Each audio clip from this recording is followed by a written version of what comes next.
Hello guys and welcome to the Bitcoin Tender YouTube channel. Guys, well, we did have a crazy run up. Oh, this is wild, guys. This is wild.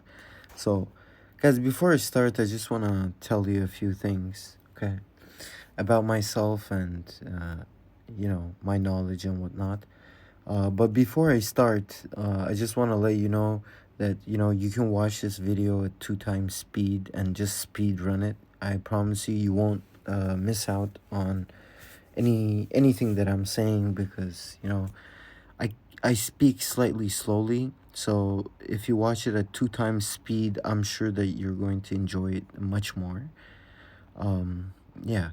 So since this is a new channel, most of you don't know me, and if you're visiting my channel, I had an Ethereum farm. I've been working in crypto for many years, and I also have been trading crypto for about 6 years, I think. And guys, I won't shill you any coins. I'm not gonna provide any links for you just so you can sign up, get in over leveraged trades and just for me to take your commissions from you. I'm not gonna do that. Um, I don't care about like any other altcoin, so don't ask me for altcoin reviews. But I will check Bitcoin, I will check stocks, I will check macroeconomy and not so much micro. But I will check the economy, some news, some stocks, and uh, also also also Bitcoin basically. That's the main reason I'm here. But let me get into the video for you really quickly. Guys, so if you actually watched my previous videos, I told you that on the 3-day chart, I think, when's the date on this? The day, okay, so on the 9th, yeah, I basically told you guys, like, don't be scared, okay? Don't be scared to put in longs here from, like, start DCAing from 91 down to 86K. I told you guys, like, DCAing, don't be afraid, we're not gonna close, the 3-day candle below the Bollinger Band. So don't be afraid, and when we touch it, we're gonna get a bounce. And guys, that's exactly what happened. um, there's also reasons why this has happened. It's not only because of the Bollinger Band, but there were many things that were aligning with the price action at that moment. So a few things that I would tell you is that we did get the CPI and PPI, and if you watch my video from a few days back, I did tell you it's like gonna be the catalyst if we pump higher or we just start to dump. But the CPI came good. And guys, at this moment, I mean, my target was 106,000, and like we reached it basically, like 105,784. We basically reached my target, and I'm not looking for the move to come back up and touch 106. I don't have these fancy indicators. I don't do like fancy TA, so I'm not gonna use Fibonacci levels. I think those type of indicators kind of fail 50% of the time. And I kind of go more off of what the stocks do, what the general macroeconomy is doing, what the sentiment in the market is and whatnot. And when you think about 89K and then all the way up to 106K, basically, guys, look at this move. It's like a crazy move, all right? Like, let's measure this. It's huge. It's huge. Okay, wait, look, it's basically like 19%, guys. This is a 20% monstrous move. And in my previous video, when we were at 99,000, I told you that we're very close to the trend line, but S&P didn't reach its trend line yet. And I told you that I was expecting Bitcoin to like go a little bit sideways and then dip down to 97K-ish area, like 97, 200. But I also told you, like, don't be scared. It's just Bitcoin, cooling off from the from the pump all the way from like 89K up to there, it will want to cool off until S&P knows what it's gonna do, and that it would be healthy for Bitcoin. Because if S&P would have pumped, um, if S&P would have pumped above its own trend line, which it did, but I'm talking about at the time. But Bitcoin didn't cool off over at this area and come down here, guys. What would have happened is that we would have came up, and when S&P took that dip, we would come back, and it would bring the market sentiment that we had a failed breakout, and then we would maybe go down or maybe come back up to retest it. And I think it would get like a lot of people wrecked basically. But guys, what has happened, and my target was met. And at this point, guys, it's $20,000, and we have to be realistic here. The whole reason, look at the daily, okay? The whole reason that one was Trump elected. It was here somewhere, right? November 9th, over here. Like, people were already expecting him to win, so like it started pumping here. Guys, think about it. Like, from $68,000 all the way up here, we've been pumping. It's like the Trump rally, people have been anticipating him to come. People have been anticipating him to create a strategic Bitcoin reserve. They heard, somewhere in that timeline, basically, he said that Elon Musk is going to be in his cabinet. All these things were very bullish for crypto, basically. And then after this last dump, we had like the CPI data come out, the PPI. Like, this is the PPI pump. This is the CPI pump, guys. Like, we've been pumping off of good news, but like one after other. Trump, Elon Musk, good earnings from banks. Like, Q4 was their best Q4 ever. And like many more, just a lot of good news coming. But this is also creating an issue for me in my mind. It's not because I'm bearish, guys, okay? It's that okay, if we would came here, and then today, instead of up at 106K, we would be at 99K, I would feel very comfortable. Not that because I didn't want it to go to 106K, but I feel like this has built up a lot of euphoria, guys, okay? This has built up a lot of euphoria, and why it pumped above this area is because of the S&P. So let me show you S&P very quickly. Guys, basically S&P, it broke out of the trendline resistance, okay? It broke out, and well, the high is the lower high, actually, from the previous one that hit the trend line. But it broke out, and people, if you check like the 1 hourly, you can see like we were actually coming back to maybe potentially cool off or test it, but it was a Friday close and we didn't have enough time. So my issue here, guys, is that I think there's just like a lot of euphoria built, CPI, PPI, because look at S&P, like it's like a monstrous move here. And this was the CPI data, by the way. It cooled off. That was nice. That was nice, and then pump back up. And guys, from the lows, it's like a guys, it's like a 250 point move, guys. Okay, in a week. Was it a week? Yeah, it's a week. Look, 1, 2, 3, 4, 5 in a week. Like, I don't think SM, maybe here, like before we went to the all-time high. Look at this. But then a sharp correction came afterwards too. So, guys, I think there's too much euphoria, and the long positions have been winning for too long. I checked liquidity. There wasn't much liquidity above $106,000, and the bulls were really trying to pump it. I was following the volume data and following some on-chain transfers, I kept on seeing like a bunch of 500 bitcoins being sent to exchanges, and that was basically around here. They kept on pumping it like 500, 500, 500, 500, just to reach that 106,000 target.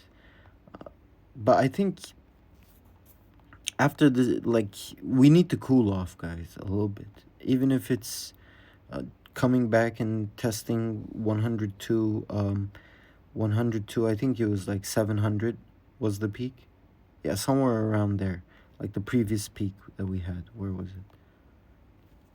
Let me go to the 4 hourly. So here, I think we need to test this. I believe it would be healthy for Bitcoin. Then, guys, after Trump takes office, I think we will cool down a bit. We might. He said that he will place 100 executive orders in like his first few days or something. So we'll need to see what those orders are, you know. If he establishes the Bitcoin reserve and like he wants to take immediate action basically, then you know it's the US government. They can buy billions of dollars worth of Bitcoin, and I would expect the price then to reach 113,000 as my initial target. But you know, if there's no like crazy white swan type of event happening, I really want to see Bitcoin actually come down and test this trend line. I really want to come down, test this trend line, potentially within the next week, like next week basically.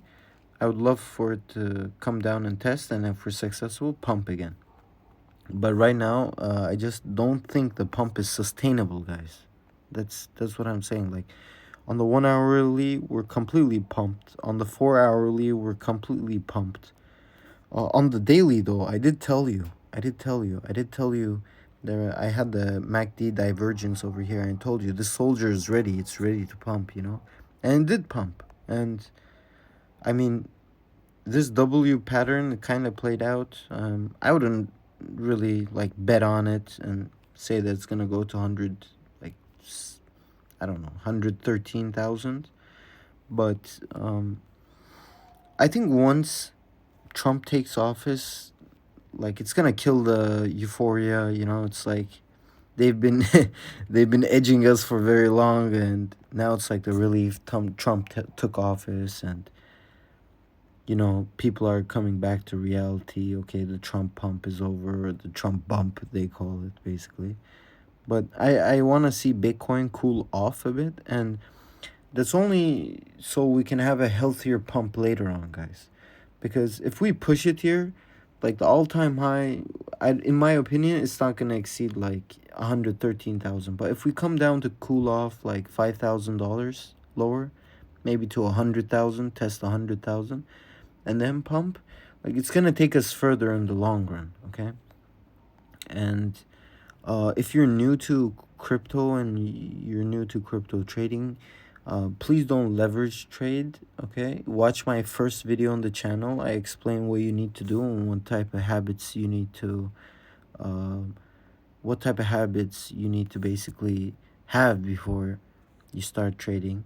But guys, one more interesting thing, and something that I would like you guys to watch out, is that in 30 minutes we're going to have this close, okay? And when this closes, okay, this Bollinger Band, it's I can't draw it, but here, let me try to draw it for you guys.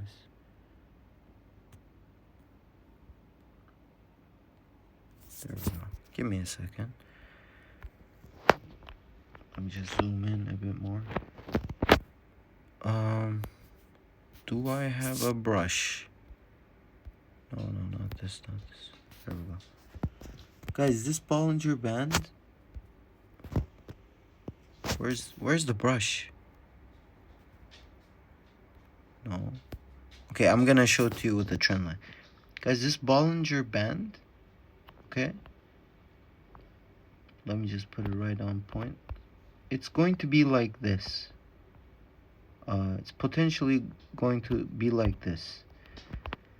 And when the Bollinger, when on the daily chart, if you're above the Bollinger Band, okay, so from here, let's go back to the main chart. when you're above the Bollinger Band like this, 80% of the time, 80% of the time, guys, the next daily candle follows with a downside. Okay? Because just as like I told you in my previous video with the 3-day chart, when we're dumping, we can wick below it, but we don't close below the lower band. The same goes for like the top. When you're pumped up so much that you're out of the Bollinger Band on the daily, you usually it's usually like a topping kind of pump. Okay, and as you can see here, like it follows with a dump usually. I'm not saying this to scare you. Sometimes it doesn't. Like, for example, here, you got out of it, and then the next daily candle, you get magnetized back inside. Basically, that's what I'm trying to tell you. So here, like it pumped a little bit more, then it went sideways. Doesn't necessarily mean that we're going to dump, but we need to come back inside it basically. Okay, and because whenever you're within the Bollinger Bands, it's like healthy price movement, like within the range basically. So yeah, you see examples of it everywhere. If you just see it, even when you dump, if you close a daily candle, uh, wick below it, you're gonna pump back in it. You know what I mean? You're not gonna just continue going unless like the world ends, basically. And if you'd view this in a 3-day chart, you wouldn't like you'd see three going down and then this up as the new 3-day candle, and then it'll pull it back up. So, guys, I think we will be pulled back down. I think like around 100 to 600, 102,600. That's my downside target, just to get pulled in, to calm things off and to make sure we're still within the Bollinger Band boundary, and we're going up, but we're going up in a healthy direction. And you can even see these with the lower time frame charts. If you go even on the 15-minute, you pump out of it, you're getting pulled back in it. Let's see if you can see this with a dump too. If you dump below it, you're gonna get pulled back in it. It's just the nature of the bands basically, and the price movement. If you try to pump out of it, it just means like you're overpriced, guys, from the moving average. It's not like if you keep buying here, it's not a good deal for you against time basically. So I want to see Bitcoin kind of correct, and in order to correct, it needs to go below this trend line target that I set. It's not a set target, but you saw how I did it, so take it with a grain of salt a little bit. But I wanted to start coming back down over the weekend, maybe cool off, and make sure that we're still healthy. Um, yeah, Trump I think if Trump doesn't talk about crypto, I'm not saying bad things about crypto, but I think if Trump doesn't even speak about crypto in his first few days, I think we will come down to test the midline of the Bollinger Band. Uh, because guys, he's been pumping it, saying that we're gonna have a strategic crypto reserve, and you might think that's not like a big thing, but guys, I mean, the most powerful nation in the world, the richest nation in the world, is saying, I'm going to buy Bitcoin. Like, that's like the majority of this pump, I think, is coming from this rally, basically, this last rally. It's coming from that, guys. Okay. So I want to see a little bit healthier price movement. And when it comes to S&P, I still firmly believe that we will go up to 6,000, the 6,350 target. Um, but I feel like around the first week of February, once we start getting the new and revised data, guys, we're gonna start dumping hard afterwards. unless if something changes, there was a Fed speaker, I forgot his name. He said that there could be Fed cuts around March. So usually when they start cutting, guys, it's when there's like a problem with the economy or the slowdown is enough. But you need to add 6 to 12 months more of slowdown to when they cut. Because when the economic data comes in, when you make a policy, basically, if you raise rates, like the effect takes 6 months to a year to show in the economy. So the rate cuts that they did last year is just showing now, actually, uh, with us trying to rally back up, you know, because the inflation, because uh, last year they thought that the inflation was slowing down, and that's the reason why they cut, right? So when they cut, the effect came in after 6 to 12 months, and um, that's why we're not getting like more inflation right now, because they gave the right decision last year.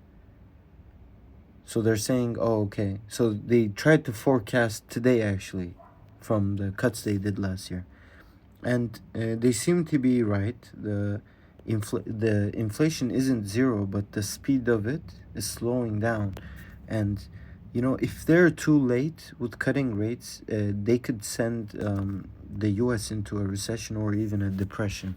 So they are trying to, they're trying to, they're basically trying to cut rates without being overly dovish or overly hawkish, because either one, like if they're overly dovish, then the country can go into hyperinflation very quickly, because the next inflation cycle wouldn't be 4%, guys. It would start picking back up exponentially, and it would be very hard to stop it. Like you would need, back in the 70s and 80s, you would need like 10, 15, 20% interest rate to circumvent that, and that would be too expensive. That would be way too expensive, and also like the US dollar would lose its hegemony, basically. So um, the Fed will always think that, like sinking the US into a recession or a slight recession is much better than hyperinflation, so they're not going to be dovish. So just be careful. Just be careful. I think since we're going for a blow off top, there's no need to be leverage trading. Um, I don't think you should be leverage trading. We're already like at the last leg of the uh, rally bull cycle, basically. That's what I think. You might not agree with me. That's fine, but I don't think there's a reason to start leverage trading now and wrecking your account, because um once like we're done with the cycle, you can just open a short and just relax, because that's going to be if you're like a bear, that's going to be your bull cycle, basically. That's going to be when you're going to be making money. When when the price pumps, that's going to be a top you can short very easily.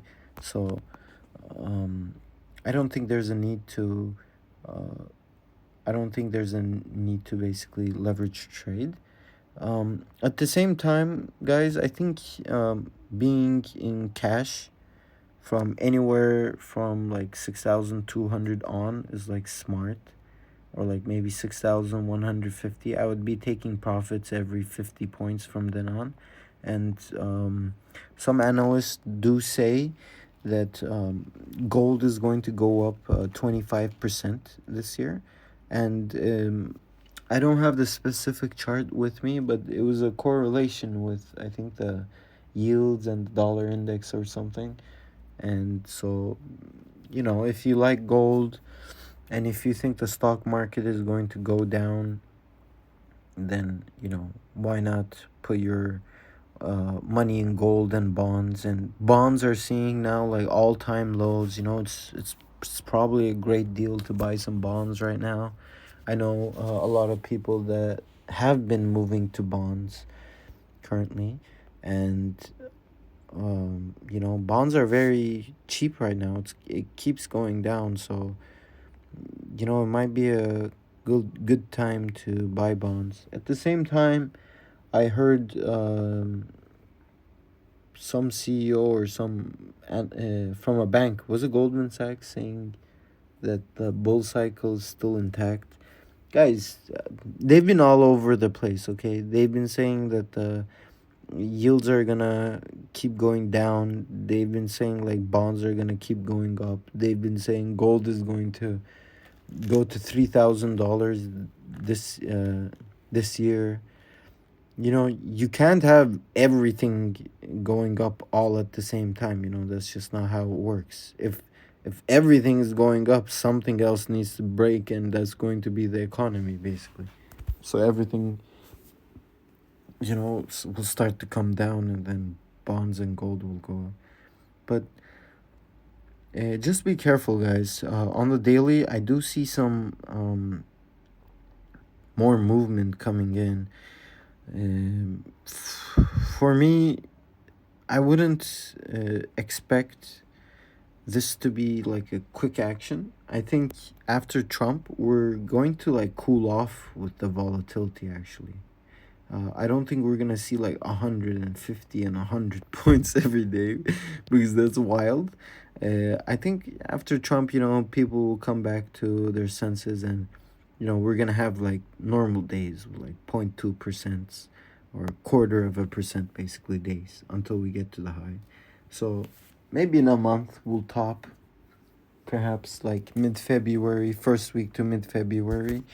I am going to start putting some put options. I think I will put them uh with the expiry of like end of March most likely, and I will start buying put options slowly. Maybe I will skip this week because I still think like this week the S&P price will go higher, but you know, um as we reach like 150, I think that's when I'm going to uh start buying some put options, and you know, just add more to my position as we get to 6,350. um yeah, that's basically my thesis. And I think if Bitcoin reaches 120,000, you know, it's just you need to make sure that you watch the stocks too, because if Bitcoin goes to 116,000 tomorrow, all right, but S&P is still like but S&P is still around like 6,050. Guys, like if our target is 6,350, then of course Bitcoin is going to pump more as the stocks go up. You know, that's how the market works. So we need to see the price action correlation between both of them. You know, if we see signs of S&P going up slowly while Bitcoin still keeps pumping hard, I would expect Bitcoin to exceed my target of 125 to $135,000. So next week is important. Next week will, you know, give us a full understanding of what we can expect. But you know, we've been very pumped. I do expect a pullback at least to the trend line. Uh, Maybe on Tuesday, most likely Tuesday. So, guys, I hope you enjoyed watching this video. If you have any questions or you would like me to make a video on a specific topic, please write down in the comments, and I will make a video for you.